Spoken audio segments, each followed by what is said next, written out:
তো নমস্কাৰ সকলোকে শুভেচ্ছা জ্ঞাপন কৰিছোঁ ধন্যবাদ জনাইছোঁ আজি আমি কথা পাতিম এটি সুন্দৰ ব্যৱসায়ৰ ওপৰত ব্যৱসায়টোত আমি কি কৰিব লাগে আৰু সেই ব্যৱসায়টো হৈছে ডাইৰেক্ট সেলিং মাৰ্কেটিং এই ব্যৱসায়টোত আমি এজন নিউ ডিষ্ট্ৰিবিউটৰ যেতিয়া আমাৰ জইনিং হয় জড়িত হয় এডমিশন হয় তেতিয়া সেই নিউ ডিষ্ট্ৰিবিউটৰজনে কি কৰিব লাগে সেই কথাখিনি আজি আমি পাতিম ইয়াক কোৱা হয় বেসিক আৰু মই 6টা বেসিকৰ ওপৰত কথা পাতিম 6 basics of direct selling marketing মাৰ্কেটিঙৰ 6টা বেসিক নিয়ম যিকিটা আমি মানি চলিব লাগিব যিকিটা আমি কৰিব লাগিব নকৰিলে আমি এই ব্যৱসায়টোত আগবাঢ়িব নোৱাৰো সেই বেসিক নিয়ম কিটা এই ব্যৱসায়টোনো কি হয় এই ব্যৱসায়টোৰ বিষয়ে অকণমান পাতি লওয়া এই ব্যৱসায়টো বৰ্তমান সময়ৰ এটা ফাষ্টেষ্ট গ্ৰোইং বিজনেছ হয় দ্ৰুতগতিত আগবাঢ়ি যোৱা এটা ব্যৱসায় হয় যিটো ব্যৱসায় আজি যদি আপুনি গ্লোবেলি চাই তেতিয়াহলে দেখা পাব পৃথিৱীৰ ফাৰ্ষ্ট ওয়াৰ্ল্ড কান্ট্ৰিবিলাকে এই ব্যৱসায়টোক একসেপ্ট কৰি লৈছে প্ৰথম বিশ্ব দেশবিলাকে এই ব্যৱসায়টোক আঁকোৱালি লৈছে আৰু এই ব্যৱসায়টোক আঁকোৱালি কিয় লৈছে প্ৰথম বিশ্ব দেশবিলাকে বুজি পাইছে যে ব্যৱসায়টো পাৱাৰ কি আছে এই ব্যৱসায়টো প্ৰেজেন্ট আৰু ফিউচাৰ কি আছে এই ব্যৱসায়টোৰ জৰিয়তে যে এজন মানুহ সাধাৰণৰ পৰা অসাধাৰণ হ'ব পাৰে এই ব্যৱসায়টোৰ জৰিয়তে এজন মানুহে নিজৰ কেৰিয়াৰটো বিল্ড কৰিব পাৰে এই ব্যৱসায়টোৰ জৰিয়তে এজন মানুহে তেওঁ দেখা সপোনবোৰ পূৰা কৰিব পাৰে এই কথাখিনি আজি বিশ্বখনত ম্যাক্সিমাম দেশে বুজি পাইছে আৰু আমাৰ দেশত যাক মহিষী বুলি কোৱা হয় ভৱিষ্যত দ্ৰষ্টা বুলি কোৱা হয় ডক্টৰ APJ আব্দুল কালাম ছাৰে কিতাপ লিখি থৈ গৈছে ব্যৱসায়টোৰ ওপৰত আৰু ব্যৱসায়টোৰ ওপৰত তেখেতে কৈছে যে এই ব্যৱসায়টো বৰ্তমান সময়ৰ যুৱক যুৱতীৰ কাৰণে আটাইতকৈ ভাল যদি কিবা কাম আছে তেতিয়াহলে এই কামটো হৈছে ডাইৰেক্ট সেলিং মাৰ্কেটিং তেওঁ কৈছে হে ভাৰতৰ যুৱ বন্ধুসকল জীৱন আৰু যৌৱন যদি উপভোগ কৰিব বিচাৰা তেতিয়াহলে ডাইৰেক্ট সেলিং মাৰ্কেটিংই কৰিব লাগে কৈছে আপুনি চাকৰি বিচৰা ব্যক্তিজন নহব আপুনি চাকৰি দিব পৰা এজন ব্যক্তি হওক আৰু এই ব্যৱসায়টোৰ জৰিয়তে আপুনি জব ক্ৰিয়েটৰ হ'ব পাৰে অৰ্থাৎ জব আপুনি দিব পৰা ব্যক্তিজন আপুনি হৈ যাব পাৰে ব্যৱসায়টো কি কৰিলে আমি সফল হ'ব পাৰো নতুন ডিস্ট্ৰিবিউটৰ আমাৰ লগত আহি থাকে সেই ব্যক্তিসকলে কি কৰিব লাগে প্ৰথম আমি জানো আহক প্ৰথম কামটো হৈছে ব্যৱসায়টোত এজন নিউ ডিস্ট্ৰিবিউটৰ কৰিবলগীয়া এক নম্বৰ কামটো হৈছে ড্ৰিম আপুনি লিখিব লাগিব সপোন লিখিব লাগিব আপোনাৰ সপোন লাগিব সেইকাৰণে আপুনি সুন্দৰ ডায়েৰী এখন লওক আৰু ডায়েৰীখনত আপুনি আপোনাৰ ড্ৰিম লিখা ষ্টাৰ্ট কৰক আমি বহুত মানুহে সপোন লিখিবলৈ আমি লাজ কৰোঁ ভয় কৰোঁ বেয়া পাওঁ মাই ডিয়াৰ ফ্ৰেণ্ডছ লিখাৰ যিটো ক্ষমতা হয় এই ক্ষমতাটোৰ বিষয়ে আমি পিছত কথা পাতিম সেইকাৰণে আপোনালোকক কৈছোঁ নতুনকৈ ব্যৱসায়লৈ আহিছে প্ৰথম কামটো কৰক আপোনাক কোৱা হৈছে লিখিবলৈ আপুনি কুৱেশ্যন নকৰি পেলাই আপুনি লিখক আপুনি জীৱনত সাকসেস হ'ব পাৰিব আপুনি প্ৰশ্ন নকৰিব কিয় কৈছে এই কথাখিনি আমি ইতিমধ্যে প্ৰমাণিত হৈছে ইতিমধ্যে এইখন অসমত এইখন ভাৰতবৰ্ষত এই কামখিনি কৰি লাখ লাখ মানুহ স্বাৱলম্বী হৈছে সাধাৰণ মানুহ অসাধাৰণ হৈছে আপোনাকো অপৰচুনিটি দিয়া হৈছে আপোনাকো সুবিধা দিয়া হৈছে আৰু আপুনিও এই কামখিনি কৰিলে আপুনিও জীৱনত এজন সফল ব্যক্তি আপুনি হৈ যাব পাৰে আপোনালোকে বিচাৰে নিশ্চয় যদি বিচাৰে কুৱেশ্যন নকৰিব প্ৰথম কামটো সপোন আপুনি লিখক এখন সুন্দৰ ডায়েৰী লওক আৰু ডায়েৰীখনত আপোনাৰ সপোনবিলাক লিখক আৰু এই সপোনটো আপুনি লাহেকৈ গোললৈ কনভাৰ্ট কৰক গোল দ্যাট মিন্স লক্ষ্য আপোনাৰ সপোনটোক আপুনি লক্ষ্যলৈ ৰূপান্তৰ কৰক আৰু এই সপোন যেতিয়া লক্ষ্যলৈ ৰূপান্তৰ হ'ব এই সপোন যেতিয়া গোললৈ কনভাৰ্ট হৈ যাব সি লাহে লাহে এই সপোনটো আপোনাৰ বাস্তৱলৈ ৰূপান্তৰ হয় এতিয়া সপোনক মই কি কৈছো আপুনি লক্ষ্যলৈ ৰূপান্তৰ কৰক অৰ্থাৎ গোললৈ কনভাৰ্ট কৰক এটা গোল বুলি কওঁতে এই গোল তিনি প্ৰকাৰৰ হয় তিনি প্ৰকাৰৰ হয়।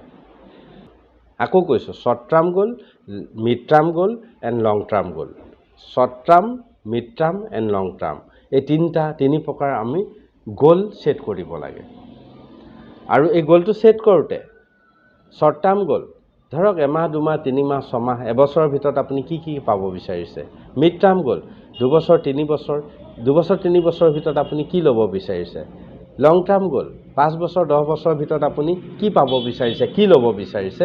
আপুনি এই কথাখিনি সুন্দৰকৈ আপোনাৰ ডায়েৰীখনত আপুনি লিখি পেলাব লাগে। আৰু কোনটো বস্তু কিমান তাৰিখে, কোন দিনা, কোন বাৰত, কোন সময়ত, কোন তাৰিখত, কোন সপ্তাহত, কোন মাহত, কোন বছৰত আপুনি স্পষ্টকৈ আপুনি ডে, ডেট, মান্থ, ইয়েৰ আপুনি কমপ্লিট সুন্দৰকৈ লিখি পেলাওক। লিখি তাৰ ওপৰত আপুনি একশ্যন কৰা। আপুনি এই কামটোৰ জৰিয়তে আপুনি আৰু কৰিবলগীয়া কাম কি কি আছে সেইখিনি মই ক'বলৈ গৈ আছোঁ। এইখিনি লিখাৰ পিছত আপুনি সেইখিনি পূৰা কৰিবৰ কাৰণে আপুনি কি কৰিব লাগিব। নেক্সট কামটো আপুনি এই গ'লটো এটা স্মাৰ্ট গ'ল বনাব লাগিব। আপুনি লিখিলেও নহ'ব, স্মাৰ্ট গ'ল বনাব লাগিব। স্মাৰ্ট বুলি কওঁতে আপোনালোকক স্মাৰ্ট মানে কি কৈ দিছোঁ, এছটোৱে বুজাইছে স্পেচিফিক, স্পষ্ট আৰু সঠিক। স্পষ্ট আৰু সঠিকভাৱে আপুনি জানা হ'ব লাগিব। আপুনি দেখাই নাই সেইটো আপুনি লিখি পেলালে আপোনাৰ কাম নহ'ব, স্পেচিফিক হ'ব লাগিব। নেক্সট পইণ্টটো কৈছে মেজাৰেবল। আপুনি ভাবিব পৰা, অনুমান কৰিব পৰা, জুখিব পৰা, ধৰিব পৰা তেনেকুৱা হ'ব লাগিব, মেজাৰেবল হ'ব লাগিব। Third achievable. এইটো এচিভেবল বুজাইছে, এচিভেবল। আপুনি প্ৰাপ্ত মানে ল'ব পৰা। অসম্ভৱ কিবা এটা আপুনি লিখি পেলাইলৈ নহ'ব। অসম্ভৱ কিবা এটা আপুনি কৰিম বুলি ভাবি পেলাইলৈ নহ'ব। আপুনি তাক ল'ব পৰা, আপোনাৰ সেইটো আছেনে নাই চাই চিতি আপুনি কেলকুলেট কৰি তাক এচিভেবল হয়নে নহয় তেতিয়া আপুনি তাক লিখিব লাগিব। নেক্সট কৈছে আৰ ফৰ ৰিটেনেবল। ৰিটেনেবল কৈছে ইয়াত ৰাখনে কি যোগ্য হোনা চাহিয়ে। হৈছে ইয়াদ ৰাখনে কি যোগ্য। আপুনি তাক ইয়াদ মানে আপুনি ইয়াদ কৰিব পৰা, ভাবিব পৰা, ধৰিব পৰা, আপুনি এনি টাইম দেখি থাকা, এনি টাইম লক্ষ্য কৰি থাকা তেনেকুৱা হ'ব লাগিব। আৰু তাৰপিছত টিটোৱে বুজাইছে টাইম বাউণ্ডিং। আপুনি তাত নিৰ্দিষ্টকৈ মই আপোনালোকক কৈছোঁ দিন বাৰ তাৰিখ আপুনি লিখি পেলাব লাগিব। ইয়াক কয় স্মাৰ্ট গ'ল। আপুনি এনেদৰে যদি গ'ল লিখে আপুনি কোনো সন্দেহ নাই আপোনাৰ গ'লৰ লক্ষ্যত আপুনি উপনীত হ'ব পাৰিব। 3 নম্বৰ পইণ্টটো যদি এটি আমি কি কৰিলোঁ, প্ৰথম পইণ্টটো ক'লোঁ ড্ৰিমক গ'ললৈ কনভাৰ্ট কৰিব লাগে, সেইটো ফাৰ্ষ্ট পইণ্ট। ছেকেণ্ড পইণ্টটো যদি মই কওঁ সেইটো হ'ল আপুনি এইখিনি পূৰা কৰিবৰ কাৰণে আপোনাক এখন লিষ্ট লাগিব, নেম লিষ্ট। আপুনি এখন নেম লিষ্ট তৈয়াৰ কৰিব লাগিব। নেম লিষ্টখন তৈয়াৰ কৰিবলৈ যাওঁতে বহুত মানুহে ভাবি লয়, মই কৈছোঁ শুনিব আপোনালোকক, বহুত মানুহে ভাবি লয় আকৌ লিষ্টখন আকৌ কিয় লিখিব লাগে। মোৰতো ইয়াততো বহুত মানুহৰ নাম মনত আছে, বহুত মানুহক মই চিনি পাওঁ, অমুকক জানো, তমুকত যাম, এনেকৈ বিভিন্ন আপোনাৰ কল্পনা কৰা ষ্টাৰ্ট কৰি দিয়ে, ভাবা ষ্টাৰ্ট কৰি দিয়ে, লিখিব নিবিচাৰে। আৰু ইয়াৰ কোৱা হৈছে লিখক, আপুনি লিখক। ইয়াত প্ৰশ্ন নকৰিব কিয় লিখিব লাগে, তেনেকুৱা আপুনি নেভাবিব। কিয় লিখিব লাগে পিছত বুজি পাব, কিয় লিখিব লাগে আপুনি পিছত বুজি পাব। আজি হয়তো আপুনি বুজি পোৱা নাই। আপোনাক কোৱা হৈছে লিখিবলৈ। কি লিখিব দিছে? Name list. আপুনি নেম লিষ্ট এতিয়া কেনেকৈ বনাব? সেই লিষ্টখন বনাওঁতে আপুনি এটা ফৰ্মুলা এপ্লাই কৰিব পাৰে, ফ্ৰেণ্ডছ বুলি কয়, friends formula, FRIENDS, friends formula আপুনি এপ্লাই কৰিব পাৰে লিষ্ট বনাওঁতে। এফটোৱে কি বুজাইছে চাব, এফটোৱে বুজাইছে আপোনাৰ ফ্ৰেণ্ড, আপোনাৰ বন্ধুসকল আৰু আপোনাৰ ফেমিলি, তেওঁলোকৰ নামখিনি আপুনি ডায়েৰীখনত ধুনীয়াকৈ লিখি পেলাব পাৰে। ধুনীয়াকৈ লিখি পেলাওক আপোনাৰ ফ্ৰেণ্ড আৰু আপোনাৰ ফেমিলি, এই প্ৰথম এওঁলোকৰ নামখিনি লিখক। নেক্সট কৈছে আৰটোৱে বুজাইছে ৰিলেটিভ, আপোনাৰ পৰিয়ালবৰ্গ, আপোনাৰ পৰিয়ালৰ মানুহখিনিৰ নাম আপুনি লিখক। আপুনি প্ৰি জাষ্টিফাই নকৰিব খালি। আপুনি এইটো ভাবিব পাৰে যে লিখিলেই হ'ব নেকি, সি নকৰে, সি নলয়, আমি এনেকৈ প্ৰি জাষ্টিফাই কৰিবলৈ ষ্টাৰ্ট কৰি দিওঁ। প্ৰি জাজ আপুনি নকৰিব। আপোনাক কোৱা হৈছে লিখক, আপুনি লিখক। আপুনি একদম নজনা নুশুনা মানুহৰ নিচিনা আপুনি খালি আপুনি এইটো ফ'ল' কৰক, এপ্লাই কৰক, আপোনাক লিখিব কোৱা হৈছে। এইটো সফল ডাইৰেক্ট চেলাৰসকলে, যিসকল ব্যক্তিয়ে এই কামখিনি কৰি সফল হৈছে, তেওঁলোকে কৈ আছে এইটো ইয়াৰ। আপুনি ইয়াত কুৱেশ্যন নকৰিব। যদি আপুনি ডাইৰেক্ট চেলিঙত ছাকচেছ হ'ম বুলি ভাবিছে, বিনা কুৱেশ্যনত, বিনা প্ৰশ্নত আপোনাক লিখিব দিয়া হৈছে, লিখি যাওক। ফ্ৰেণ্ড ফৰ্মুলা, প্ৰথম ফ্ৰেণ্ড আৰু ফেমিলি মেম্বাৰৰ নাম লিখক। ছেকেণ্ড ৰিলেটিভৰ নাম লিখক। আৰু থাৰ্ড কৈছে ইনষ্টিটিউট পাৰ্চনৰ নাম আপুনি লিখিব পাৰে। এতিয়া ইনষ্টিটিউট বুলি ক'লে আপুনি কি বুজায়? আপোনাৰ চিনাকি অনুষ্ঠান প্ৰতিষ্ঠানবিলাকত যিসকল ব্যক্তিয়ে কাম কৰি আছে, তেওঁলোকৰ নাম আপুনি আপোনাৰ লিষ্টখনত ভৰাব পাৰে। ধুনীয়াকৈ লিখি পেলাওক তেওঁলোকৰ নাম। কৰিব নকৰিব সেইটো পিছত দেখা যাব। 4 নম্বৰ, আপুনি যদি চাই I for institute, E for employ. আপুনি আপোনাৰ চিনাকিত যদি চাকৰি কৰা ব্যক্তি আছে, চৰকাৰী আৰু বেচৰকাৰী যিকোনো অনুষ্ঠানত আপোনাৰ চিনাকি চাকৰি কৰা যদি ব্যক্তি আছে, তেওঁলোকৰ নামখিনি আপুনি লিষ্টত ভৰাই দিয়ক। Next, N for neighbours. Neighbours মানে ওচৰ চুবুৰীয়া, আপোনাৰ কাষৰীয়া, আশে পাশে থকা ব্যক্তিসকলৰ নাম আপোনাৰ লিষ্টখনত আপুনি লিখি পেলাওক। পিছত D for distance. D for distance, আৰু দূৰত, আপোনাৰ দূৰৰ চিনাকিবিলাক আপুনি তেওঁলোকৰ নামখিনি লিখি পেলাওক। তাৰ লগতে D ফৰ ডক্টৰছো হ'ব পাৰে, আপোনাৰ চিনাকি ডক্টৰসকলৰ নাম আপুনি আপোনাৰ লিষ্টখনত লিখি পেলাব পাৰে। নেক্সট কৈছে S ফৰ ষ্ট্ৰেঞ্জাৰ্ছ।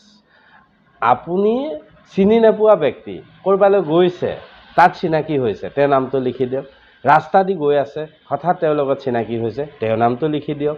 গাড়ীত ক'ৰবালৈ গৈছে ফুৰিবলৈ, ক'ৰবাত ঘূৰিবলৈ, তাত কাৰোবাক পাইছে, তাত লিখি দিয়ক। ট্ৰেইনত গৈছে, তেওঁলোকৰ নাম। ষ্ট্ৰেঞ্জাৰ্ছ, আপুনি অচিনাকি ব্যক্তি চিনাকি হৈ তেওঁৰ নামটো আপোনাৰ লিষ্টখনত আপুনি ভৰাব পাৰে। এনেদৰে যদি আপুনি এখন দীঘলীয়া লিষ্ট ৰেডি কৰিব পাৰে, তেতিয়াহ'লে নেটৱৰ্ক মাৰ্কেটিঙত আপুনি সফল হ'ব, তাত কোনো সন্দেহ নাথাকে। কৈছে নেটৱৰ্ক মাৰ্কেটিঙত কৈছে আপোনাৰ লিষ্টখন যিমান দীঘলীয়া হ'ব, যিমান ডাঙৰ হ'ব, আপোনাৰ বিজনেছো সিমান ডাঙৰ হ'ব।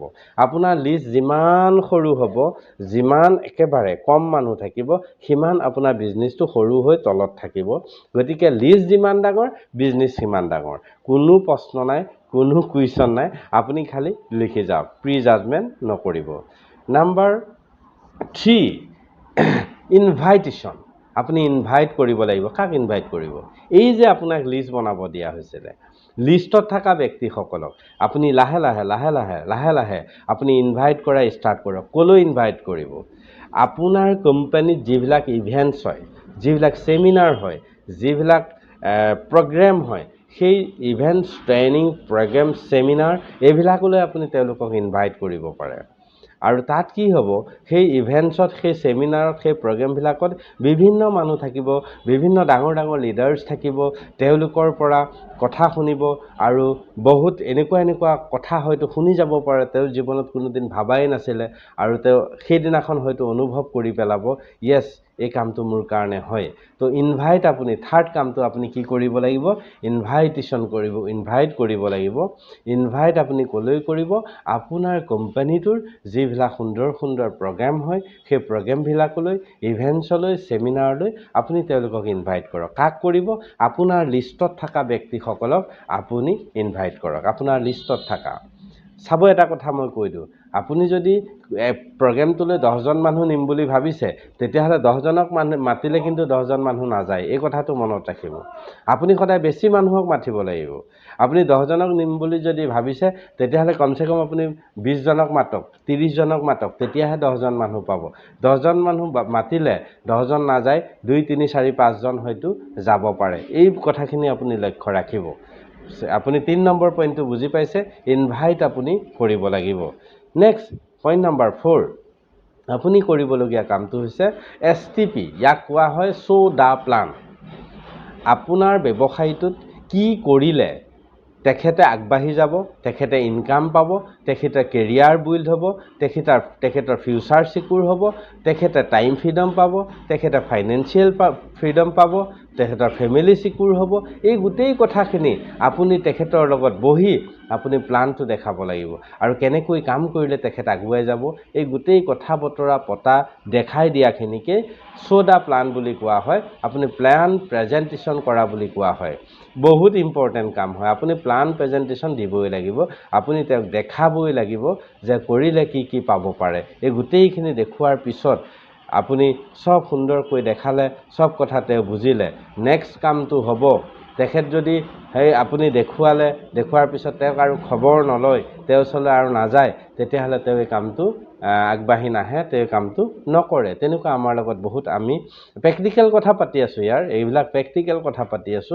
এইবিলাক আমাৰ লগত হৈছে আপোনাৰ লগতো ডেফিনেটলি হ'ব সেইকাৰণে আপোনাৰ লগত এই কথাখিনি মই ডিসকাস কৰি আছো পাতি আছো নেক্সট কামটো আপুনি কৰিব লাগিব ফলো আপ উইদিন 24 আৱাৰ্ছ উইদিন 24 আৱাৰ্ছৰ ভিতৰত যদি ফলো আপ কৰে তেতিয়াহ'লে আপুনি ভাল ৰিজাল্ট পাব আৰু ম্যাক্সিমাম 48 আৱাৰ্ছ আপুনি 48 ঘণ্টাতকৈ বেছি সময় লগাব নালাগে নেক্সট মানুহজনক লগ কৰাটোকে ফলো আপ বুলি কোৱা হয় যিজন মানুহক আপুনি প্লান দেখালে মিটিংলৈ নিলে সেমিনাৰলৈ নিলে সেই মানুহজনৰ কথা মই কৈ আছো সেই মানুহজনৰ কথা মই আপোনাক কৈ আছো ফলো আপ মানে হল সেই মানুহজনক তেওঁৰ ওচৰত গৈ তেওঁৰ ঘৰলৈ গৈ তেওঁক লগ কৰাটোকে ফলো আপ বুলি কোৱা হয় আৰু সেই লগ কৰি পেলাই তেওঁক ব্যৱসায়টো কেনেকৈ আৰম্ভ কৰিব তেওঁৰ ভিতৰত কিবা ডাউট আছে নেকি কিবা প্ৰশ্ন আছে নেকি সেই প্ৰশ্নখিনি ক্লিয়াৰ কৰি দিয়াটোক ফলো আপ বুলি কোৱা হয় আপুনি এজন নতুন মানুহক প্ৰগ্ৰাম দেখালে সেমিনাৰত জয়েন কৰালে মিটিংলৈ নিলে তেওঁ প্লান দেখালে তাৰ পিছত আপুনি সেই মানুহজনক যেতিয়া লগ কৰি পেলাই তেওঁক বিজনেছটো কৰাত সহায় কৰি দিব কেনেকৈ আৰম্ভ কৰিলে তেওঁ আগবাঢ়িব পাৰিব এই কেনেকৈ আৰম্ভ কৰিব লাগে এই দেখুৱাই দিয়া কথাখিনিকে ফলো আপ বুলি কোৱা হয় নিশ্চয় বুজি পাইছে আপোনালোকে ফলো আপ কাক কয় এই কথাখিনিকে ফলো আপ বুলি কোৱা হয় ফলো আপ বেলেগ কিবা ইয়াৰ আছে বুলি মই নাভাবো ফলো আপ সেইখিনিয়ে হয় মানুহজনক আপুনি আকৌ লগ কৰিছে লগ কৰাৰ পিছত মানুহজনক ধুনীয়াকৈ ডাউট থাকিলে ক্লিয়াৰ কৰি দিয়াটোকে ফলো আপ বুলি কোৱা হয় এতিয়া চাব ফলো আপ কৰোতে আপুনি দুটা কথা তেওঁৰ পৰা পাব পাৰে এটা হৈছে ইয়েস আপোনাৰ আহিব আৰু এটা হৈছে নো আহিব তেওঁ ইয়েস ক'লেতো আপোনাৰ ভাল লাগি যাব আপোনাৰ মানে ফুৰ্তি লাগিব তেওঁ যদি নো কৈ দিয়ে আপোনাৰ মনটো শুকাই যাব আপোনাৰ বেয়া লাগি যাব তেনেকুৱা হয় নে নহয় কক তেনেকুৱাই হয় ন জেনেৰেলি তো তেনেকুৱা হ'ব এতিয়া চাব ইয়েস কৈছে বঢ়িয়া কথা তেওঁ লগালগ পেন কাৰ্ড বেংক একাউণ্ট লওক আপুনি আইডি জেনেৰেট কৰি দিয়ক তেওঁক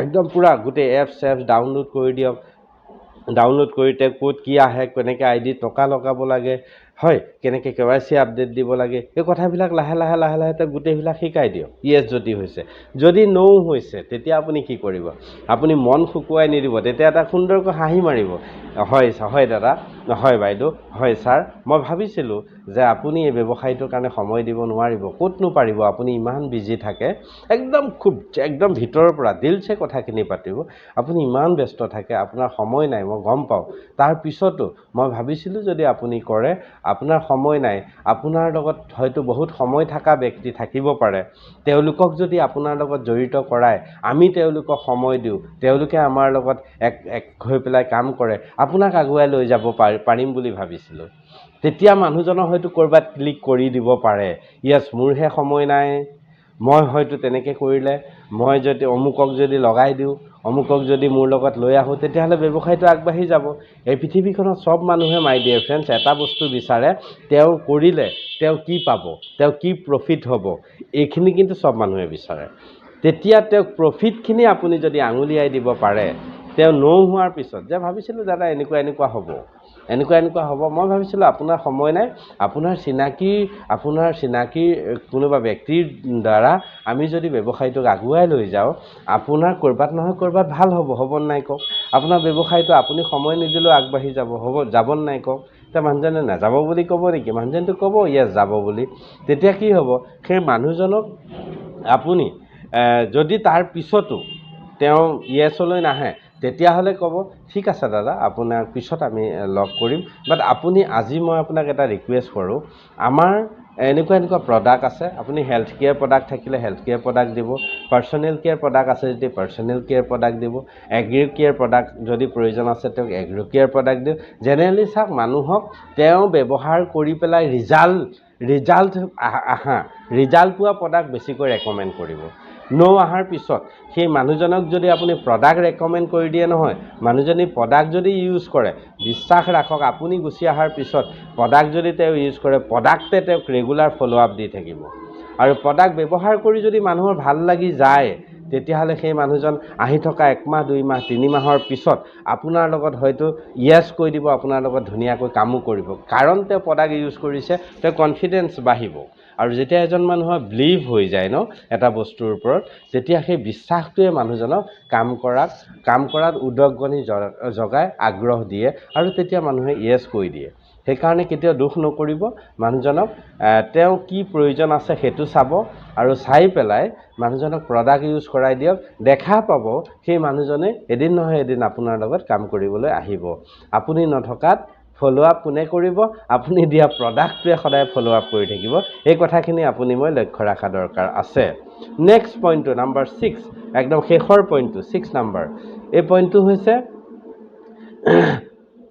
আপুনি ব্যৱসায়টো যিহেতু জড়িত হৈছে, মই আপোনাক কৈ আছোঁ, আপুনি যিহেতু জড়িত হৈছে, আপুনি যিটো কোম্পানী জড়িত হৈছে, সেই কোম্পানীত থকা যিবিলাক প্ৰডাক্টছ আছে, সেই প্ৰডাক্টবিলাক 100% আপুনি ইউজ কৰিব লাগিব। যদি আপুনি সেই প্ৰডাক্টটো ইউজ নকৰে, আপুনি কিন্তু আনক কোৱাৰ অধিকাৰ আপোনাৰ নাই। আপুনি প্ৰডাক্টটো ইউজ কৰিব লাগিব। আৰু ইউজ কৰিব আপুনি কিয় লাগিব মই কৈ দিছোঁ। আপুনি ইউজ কৰিলে প্ৰডাক্টটো ভাল নে বেয়া আপুনি গম পাব। যদি প্ৰডাক্টটো সঁচাকৈ ভাল হয়, এফেক্টেবল প্ৰডাক্ট হয়, এই প্ৰডাক্টটোৱে আপোনাক সঁচাকৈ ভাল কাম দিছে, আপোনাৰ ঘৰখনত কাৰোবাক আপুনি ইউজ কৰাইছে, তেওঁলোকে ভাল ৰিজাল্ট পাইছে, আপুনি আপোনাৰ প্ৰডাক্টৰ আপোনাৰ কোম্পানী প্ৰডাক্টছৰ 100% ইউজাৰ আপুনি হ'ব লাগিব। তেতিয়া আপোনাৰ কনফিডেন্স, আপোনাৰ বিলিভ, আপোনাৰ চব কিছু বাঢ়িব। আপুনি বেলেগ মানুহকো আপুনি প্ৰডাক্ট ইউজ কৰাব পাৰিব। নাম্বাৰ 6 নম্বৰ পইণ্টটো 100% প্ৰডাক্টছ ইউজাৰ বনি যাওক। 100% প্ৰডাক্টছ ইউজাৰ বনি যাওক, আপুনি এই ব্যৱসায়টোত আগবাঢ়ি গুচি যাব পাৰিব। এতিয়া এইখিনিয়ে, বেলেগ কথা নাই। এই কথাখিনিয়ে মই 6টা পইণ্ট আকৌ আপোনালোকক আঙুলিয়াই দিছোঁ। প্ৰথম আপুনি সপোন লিখিব লাগিব, অৰ্থাৎ ড্ৰিম, আৰু ড্ৰিমটো গ'ললৈ কনভাৰ্ট কৰিব লাগিব। এইটো ফাৰ্ষ্ট পইণ্ট। ছেকেণ্ড পইণ্টটো আপুনি লিষ্ট বনাব লাগিব। লিষ্টত ফ্ৰেণ্ড ফৰ্মুলা এপ্লাই কৰিব, আৰু ফ্ৰেণ্ড ফৰ্মুলা এপ্লাই কৰি আপুনি লিষ্টখন যদি বনায়, এখন দীঘলীয়া লিষ্ট আপোনাৰ হৈ যাব। পইণ্ট নাম্বাৰ 3, যদি মই কওঁ ইনভাইট কৰিব লাগিব। কাক ইনভাইট কৰিব? আপোনাৰ লিষ্টত থকা ব্যক্তিসকলক আপুনি আপোনাৰ প্ৰগ্ৰেমবিলাকলৈ, ছেমিনাৰলৈ, মিটিঙলৈ আপুনি ইনভাইট কৰিব লাগিব। পইণ্ট নাম্বাৰ 4, আপুনি STP শ্ব' দা প্লান, আপোনাৰ ব্যৱসায়টো যিটো ইনকাম প্লান আছে, প্ৰডাক্টৰ বিষয়ে আপুনি মানুহজনৰ ওচৰত প্ৰেজেণ্টেশ্যন আপুনি দিব লাগিব। নাম্বাৰ 5, আপুনি ফ'ল' আপ কৰিব লাগিব উইদিন 24 আৱাৰ্ছ, মেক্সিমাম 48 আৱাৰ্ছৰ ভিতৰত মানুহজনক আকৌ লগ কৰিব লাগিব। ফিজিকেলি লগ কৰি আপুনি মানুহজনক বিজনেছ নকৰিলেও মানুহজনক প্ৰডাক্ট হ'লে ইউজ কৰাব লাগিব। নেক্সট 6 নম্বৰ পইণ্টটো হৈছে আপুনি 100% প্ৰডাক্ট ইউজাৰ হ'ব লাগিব। আপোনাৰ কোম্পানীত থকা প্ৰডাক্টবিলাক আপুনি 100% ইউজ কৰিব লাগিব।